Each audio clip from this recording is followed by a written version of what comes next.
Sebelum kita mendengar kebenaran firman Tuhan, mari kita datang kepada Tuhan di dalam doa. Haleluya. Allah Bapa kami dalam surga, kami berterima kasih untuk kesempatan ini, di mana kami akan mendengar kebenaran firman-Mu. Kami berdoa biar Engkau yang membuka telinga rohani kami, supaya kami dapat mendengar Engkau berbicara kepada kami. Buka mata rohani kami, supaya kami dapat melihat kebenaran firman-Mu. Terima kasih untuk kebenaran firman-Mu. Terima kasih karena Engkau hadir bersama-sama dengan kami dimanapun kami sedang berada pada saat ini. Apapun pergumulan kami, Engkau ada bersama-sama dengan kami. Engkau memberi kami kekuatan yang baru. Terima kasih Tuhan. Terpujilah nama-Mu. Di dalam nama Tuhan Yesus Kristus kami sudah berdoa. Amin. Mari kita melihat di dalam 2 Korintus pasal yang kelima. Kita akan membaca mulai daripada ayat 17 sampai ayat 21. 2 Korintus pasal yang kelima ayat 17 sampai 21. Jadi siapa yang ada di dalam Kristus, ia adalah ciptaan baru. Yang lama sudah berlalu, sesungguhnya yang baru sudah datang. Dan semuanya ini dari Allah, yang dengan perantaraan Kristus telah mendamaikan kita dengan dirinya, dan yang telah mempercayakan pelayanan pendamaian itu kepada kami. Sebab Allah mendamaikan dunia dengan dirinya oleh Kristus dengan tidak memperhitungkan pelanggaran mereka. Ia telah mempercayakan berita pendamaian itu kepada kami. Jadi kami ini adalah utusan Kristus. Seakan-akan Allah menasihati kamu dengan perantaraan kami. Dalam nama Kristus kami meminta kepadamu, berilah dirimu didamaikan dengan Allah. Dia yang tidak mengenal dosa telah dibuatnya menjadi dosa karena kita, supaya dalam Dia kita dibenarkan oleh Allah. Apa yang dapat kita lihat di dalam kebenaran firman ini ialah tentang perdamaian. Perdamaian antara manusia dengan Allah. Perdamaian antara kita dengan Allah. Perdamaian antara dunia dengan Allah. Dan Rasul Paulus berkata bahwa dia membawa berita baik ini, menyampaikan berita baik ini kepada orang-orang di Korintus. Dan di dalam ayat 20 dia berkata, kami meminta kepadamu, berilah dirimu didamaikan dengan Allah. Rasul Paulus mempunyai satu permintaan terhadap orang-orang yang ada di Korintus. Kalau kita melihat tentang kota Korintus ini, saudara-saudari, kota Korintus inilah satu kota yang penuh dengan dosa, yang banyak dosanya. Kenapa? Karena kota Korintus ini adalah pertemuan antara budaya daripada barat dan timur. Jadi ini adalah satu kota di mana pelbagai jenis manusia berada. Lalu mereka, ada di antara mereka menyembah berhala. Jadi orang-orang yang ada di Korintus ini diseru, diminta oleh Rasul Paulus untuk memberi diri mereka supaya didamaikan dengan Allah. Walaupun berita ataupun pengkabaran tentang perdamaian ini adalah sesuatu perkabaran untuk semua kita, tetapi Tuhan menyerah kepada kita untuk memilih semada kita mau diperdamaikan dengan Dia atau tidak. Jadi pilihan itu adalah di dalam tangan kita. Semada di sebelah kanan itu kita menerima perdamaian yang diberi oleh Tuhan kepada kita, ataupun kita menggunakan tangan kiri kita berkata kepada Tuhan, saya tolak, saya tidak mau. Jadi Tuhan menyerahkan kepada kita supaya kita yang memilih, kita yang membuat keputusan, semada kita mau didamaikan dengan Dia. Saudara-saudari, berita tentang perdamaian ini sudah sekian lama, sudah dinyatakan. Tapi kadang-kadang kita tidak ingat, kita tidak paham apakah maksud diperdamaikan dengan Allah itu.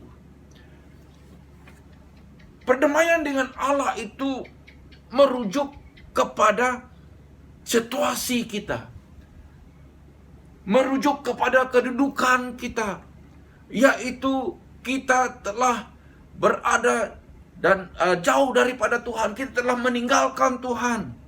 Kita telah melakukan perkara-perkara mengikut kehendak kita, mengikut hati kita, mengikut naluri kita.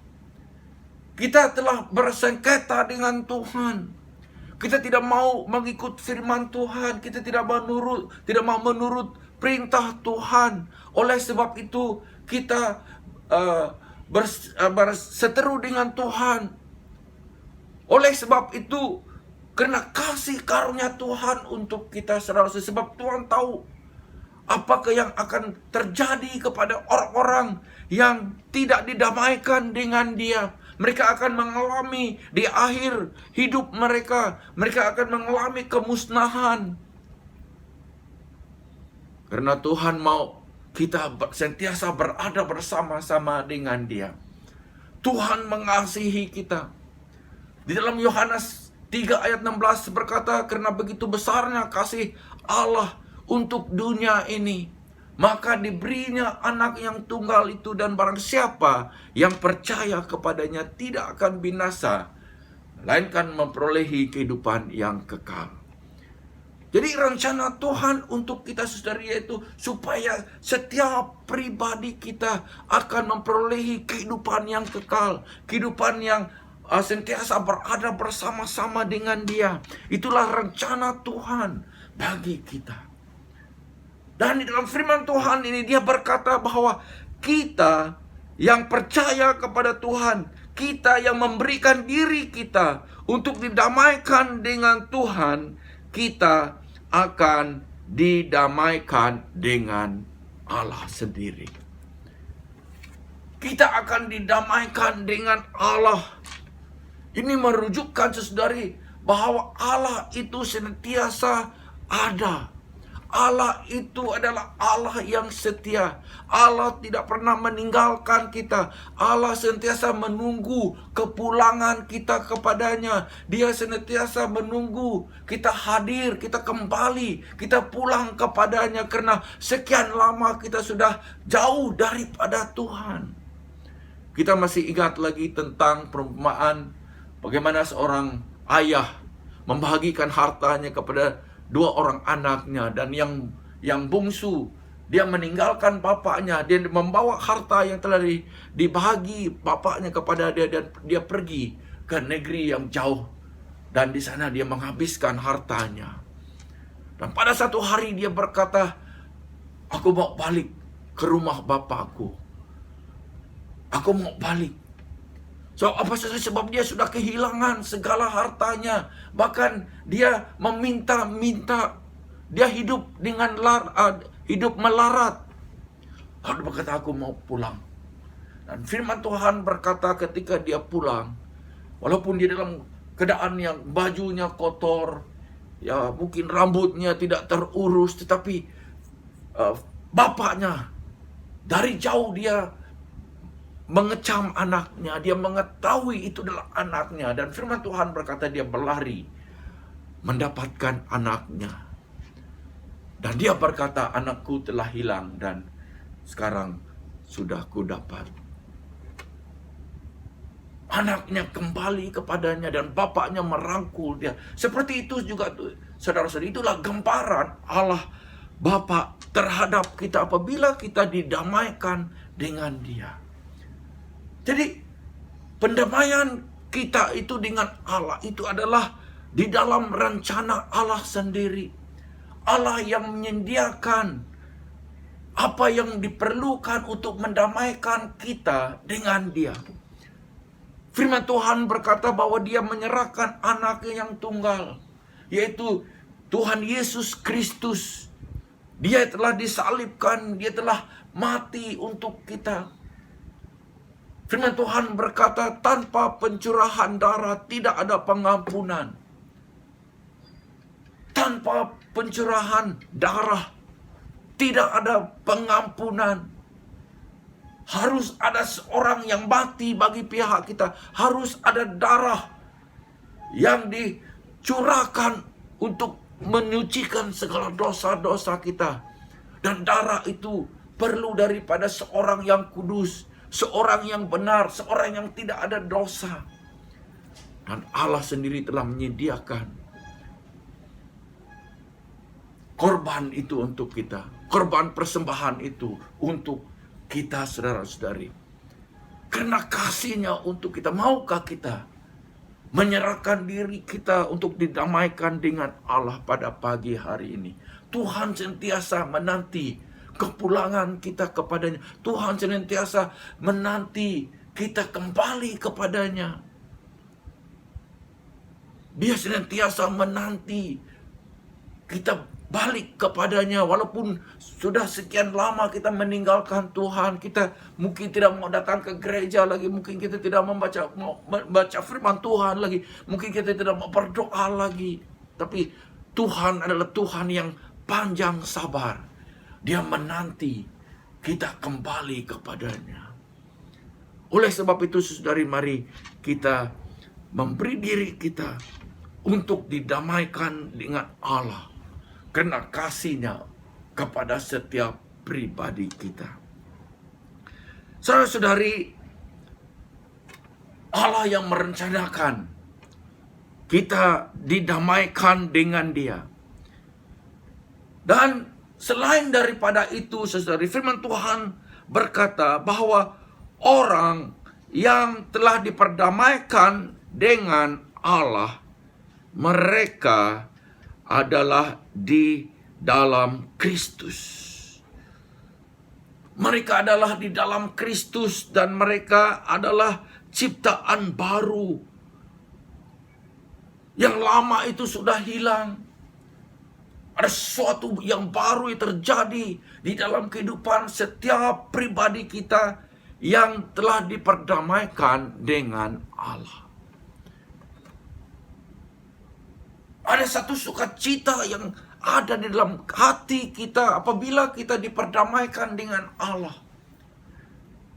Apabila kita menerima pengampunan daripada Tuhan.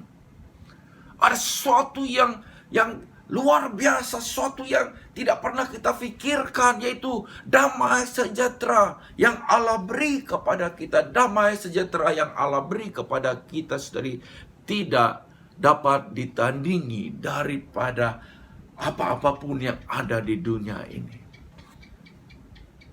Damai sejahtera yang Allah beri kepada kita itu yang memberi kita kekuatan, yang memampukan kita melalui situasi-situasi yang mencabar di dalam kehidupan kita. Walau apapun kesusahan yang hadir, yang datang di dalam kehidupan kita, walau betapa besar pun kesusahan yang kita alami, dari karena ada sukacita Allah di dalam hati kita, ada damai sejahtera Allah di dalam hati kita, kita ada kekuatan melalui setiap masalah-masalah yang kita hadapi. Firman Tuhan berkata di dalam Matius pasal yang ke-7 bahwa orang yang melakukan firman Tuhan adalah seperti orang yang membentuk rumah, yang mendirikan rumahnya di atas batu. Betapa besar pun ombak yang datang, air yang melanda rumah itu, tetapi karena dia dibina di atas batu yang kuat, dia mempunyai dasar yang kuat, rumah itu tidak akan runtuh. Rumah itu tidak akan hancur. Jadi iman kita sendiri tidak akan hancur. Iman kita tidak akan musnah. Kenapa? Karena di dalam diri kita, kita sudah mengalami kebaikan Tuhan. Kita telah mengalami kemurahan Tuhan, sukacita yang Tuhan beri kepada kita. Tidak ada tandingnya. Apapun yang dunia ini beri kepada kita.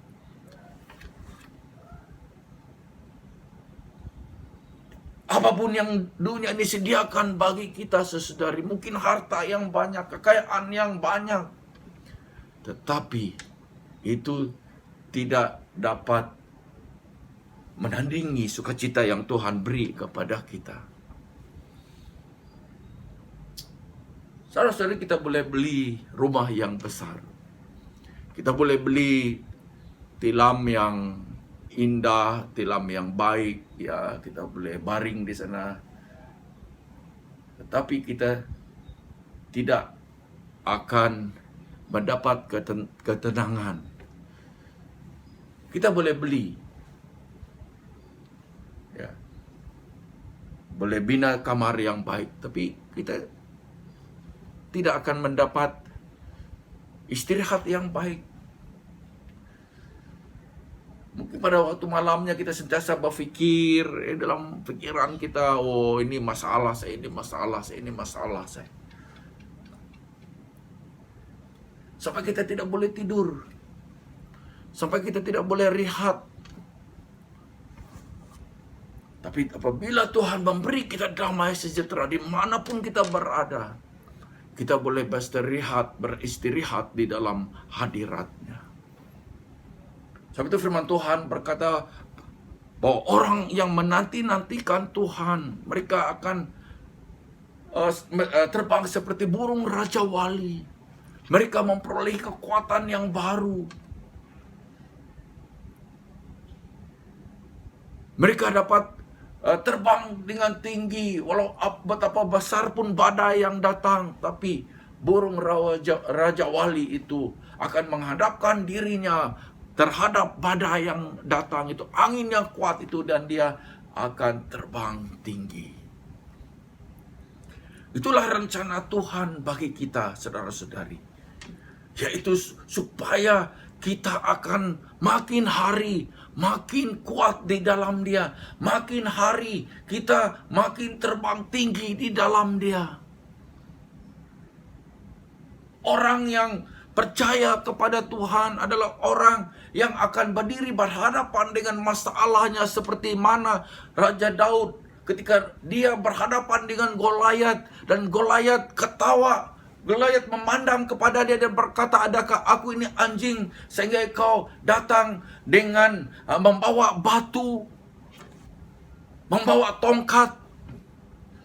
Tetapi Daud berkata, engkau datang dengan kekuatanmu, tetapi aku datang di dalam nama Allah.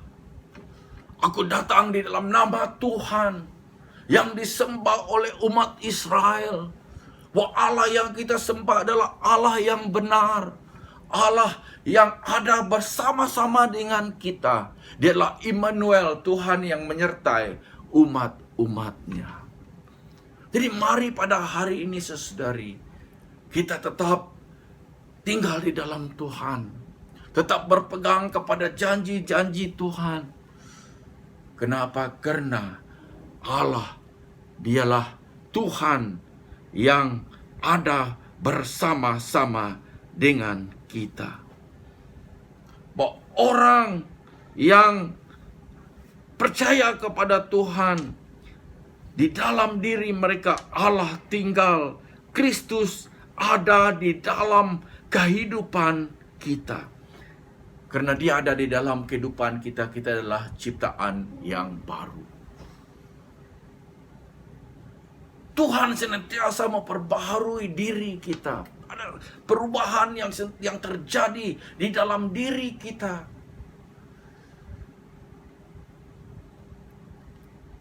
Karena Allah ada bersama-sama dengan kita. Kristus ada bersama-sama dengan kita. Jadi mari kita saudara-saudari bersyukur kepada Tuhan. Sentiasa memuji Tuhan dalam apapun keadaan hidup kita. Kenapa? Karena Allah ada bersama-sama dengan kita. Di mana-mana pun kita berada, dalam apapun keadaan kita, Kita boleh memuji Tuhan, menyembah Tuhan. Karena Dia adalah Tuhan yang baik.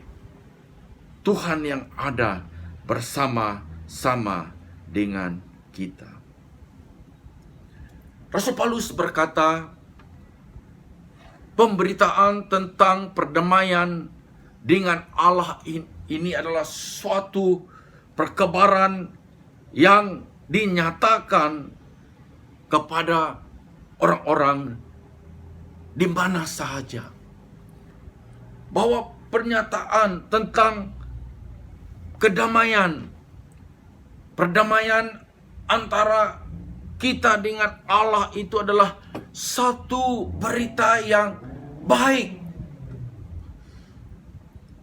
Rasul Paulus, dia dengan sendirinya mengalami kebaikan Tuhan di dalam kehidupannya. Dia sendiri mengalami perdamaian antara dia dengan Allah.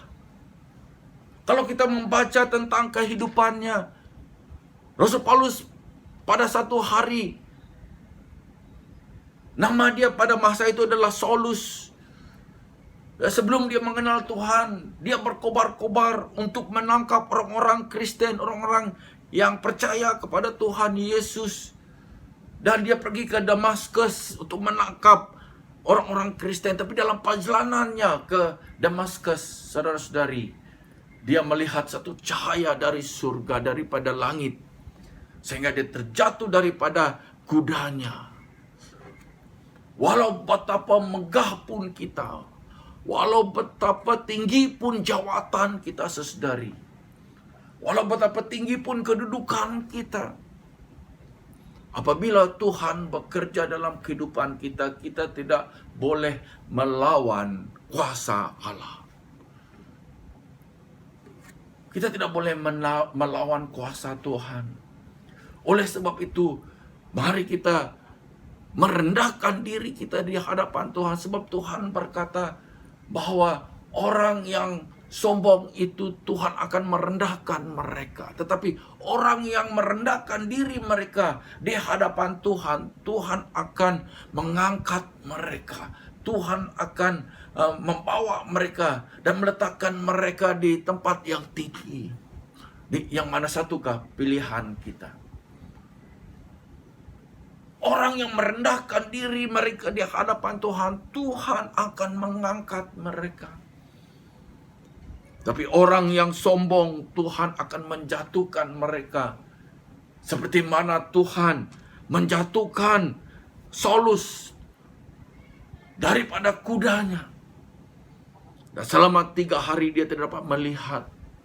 Sehingga Ananias diutus oleh Allah untuk berdoa untuk Saulus, dan ketika dia didoakan, matanya terbuka, dan daripada saat itu dia mengikut Tuhan, dan Tuhan menggunakan dia dengan luar biasa di dalam pelayanannya. Jadi saudara dan saudari, Rasul Paulus berkata, pemberitaan tentang didamaikan dengan Allah itu adalah suatu berita baik, dan kami adalah utusan-utusan Kristus. Kami yang akan membawa berita baik ini. Kami yang dipakai oleh Tuhan untuk memberitakan berita baik ini tentang perdamaian dengan Allah itu. Dan dia melihat kepada dirinya bahwa dia mempunyai satu tanggung jawab yang besar. Dan inilah apa yang Tuhan mau daripada kita, saudara-saudari. Setelah kita mengalami kebaikan Tuhan, kita mengalami kemurahan Tuhan di dalam kehidupan kita, supaya kita juga menjadi utusan-utusan Kristus. Di dalam bahasa Inggris dikatakan, we are the ambassadors of Christ. Kita adalah duta-duta Kristus. Duta-duta ini adalah satu gambaran bagi kita bahwa dimanapun kita berada, kita mewakili kerajaan Allah. Kita mewakili kerajaan Kristus. Kita mempunyai satu tanggung jawab yang besar, yaitu untuk memperdamaikan, membawa berita baik tentang damai sejahtera di dalam Kristus. Bahwa orang yang memberikan diri mereka untuk didamaikan dengan Allah itu akan mengalami sesuatu yang baru di dalam kehidupan mereka. Mereka akan mengalami kebaikan Tuhan di dalam kehidupan mereka. Jadi saudara-saudari, kita mempunyai satu tanggung jawab yang besar yang Tuhan telah beri kepada kita. Mungkin ada di antara kita yang berkata, saya mau didamaikan dengan Allah. Saya mau memberi diri saya untuk didamaikan dengan Allah. Pada saat ini engkau boleh datang kepada Tuhan. Engkau boleh menyerahkan hidupmu kepada Tuhan. Dan apa yang terjadi, saudara-saudari? Firman Tuhan berkata dalam ayat 21, Dia yang tidak mengenal dosa telah dibuatnya menjadi dosa karena kita, supaya dalam Dia kita dibenarkan oleh Allah. Pada saat kita menyerahkan hidup kita kepada Tuhan, pada saat kita memberi diri kita untuk didamaikan dengan Allah, pada saat itu ada satu pergantian yang terjadi. Ada suatu pergantian, ada satu pertukaran di mana pada saat itu kita dibenarkan oleh Allah.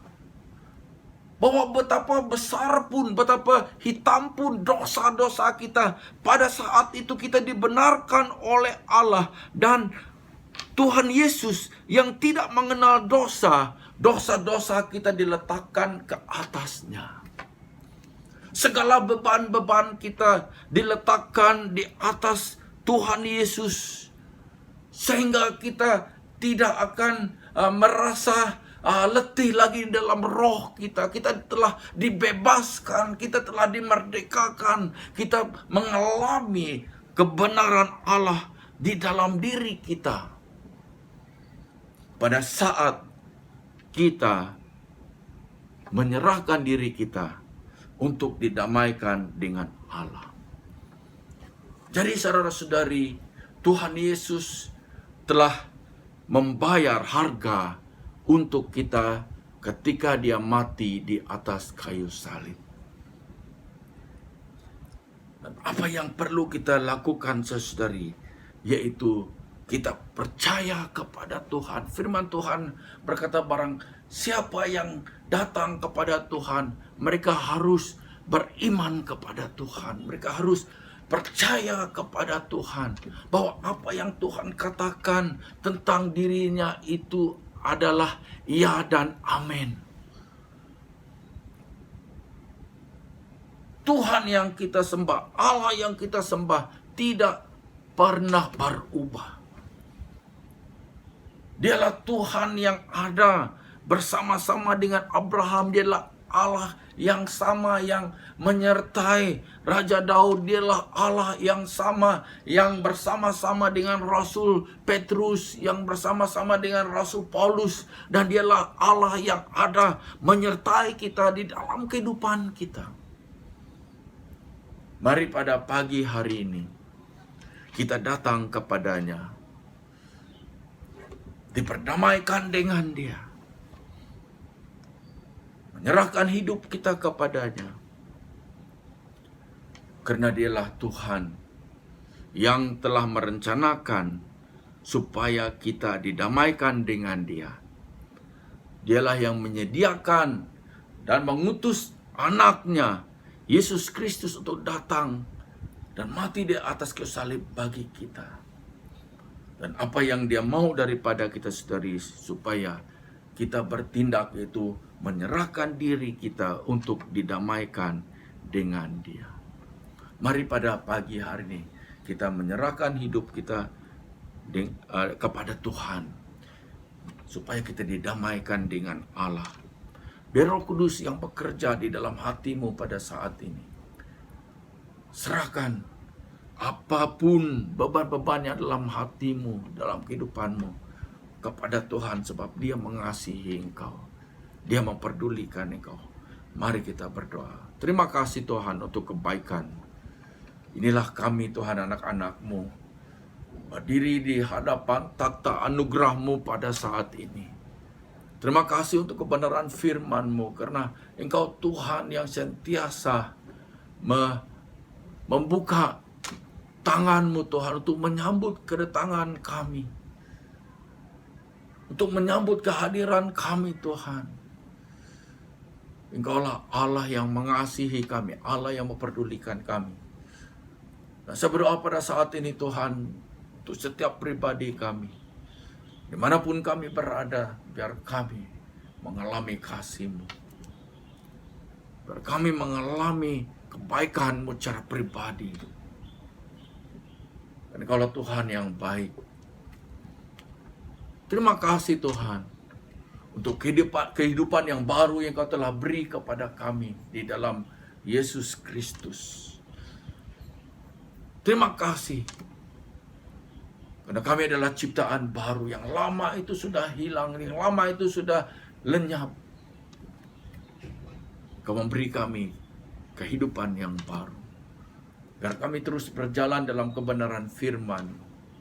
Tidak menyimpang ke kiri atau ke kanan. Tapi biar mata rohani kami hanya tertumpu kepada Engkau. Karena Engkaulah Allah yang telah memulakan perjalanan iman kami. Dan Engkaulah yang akan menggenapi perjalanan iman kami. Terima kasih Tuhan untuk kebaikan. Terpujilah nama-Mu. Haleluya. Saudara-saudari, biar kasih karunia dan damai sejahtera daripada Allah Bapa dan Putra Yesus Kristus dan penyertaan Roh Kudus yang menyertai setiap pribadi kita. Biar Tuhan menyinarkan wajah-Nya ke atas setiap pribadi kita, dimanapun kita sedang berada. Baik ketika kita dalam rumah, di luar rumah, di tempat kita bekerja, di pejabat, di kilang, ketika kita memandu, ataupun ketika kita duduk, ataupun berdiri, ketika kita berada di dapur, dimanapun kita berada. Biar wajah Tuhan itu minari ke atas-Mu. Karena Dialah Allah, Dialah Immanuel, Tuhan yang menyertai umat-Nya, dan Dialah Tuhan yang menyertai engkau. Terima kasih Tuhan untuk kebaikan-Mu. Terpujilah nama-Mu. Di dalam nama Tuhan Yesus Kristus, kami sudah berdoa. Amin. Tuhan memberkati.